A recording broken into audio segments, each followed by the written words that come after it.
एक बार आप I love you बोल दीजिए दीदी को। I love you.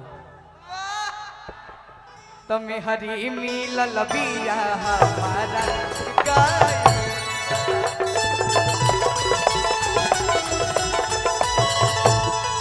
तो दोनों बेरा तू बना के हचाई हो नाना।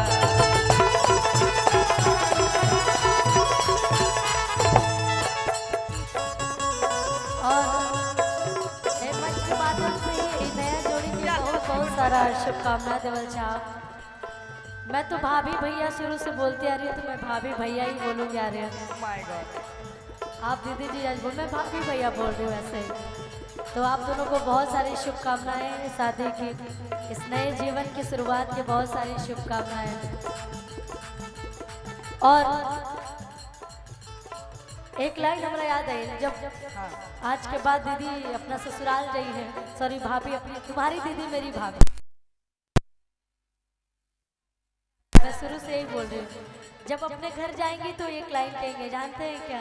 गाइए भैया बाला निकला गेला बोल मुझे के बोलिया, जब से ले आए बाड़े अपन घरे डलिया, जब से ले आए बाड़े, जब से ले आए बाड़े अपन घरे।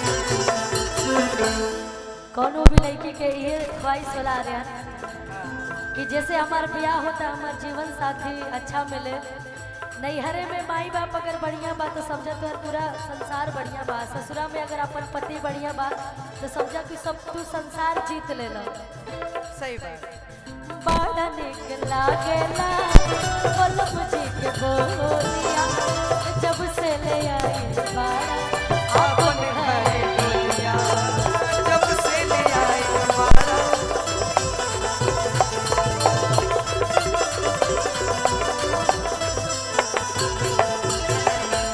बन के हमरा जिंदगी, बन के हमरा जिंदगी में आए बहार वाला सावर लगोर बा, जैसन सोचले रहने ओइसन पियौ मोर बा, सावर लगोर बा।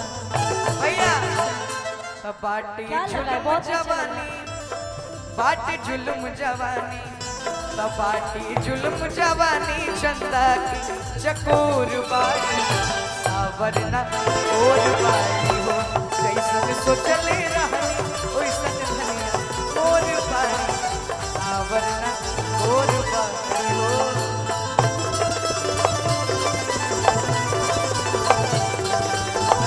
और बाटी हो, जैसन सोचले रहनी ओइसन धनिया।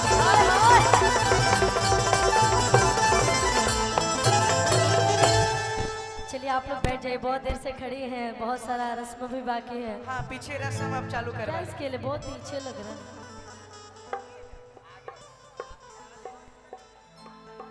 डी कर लीजिए भैया, डी कर लीजिएगा।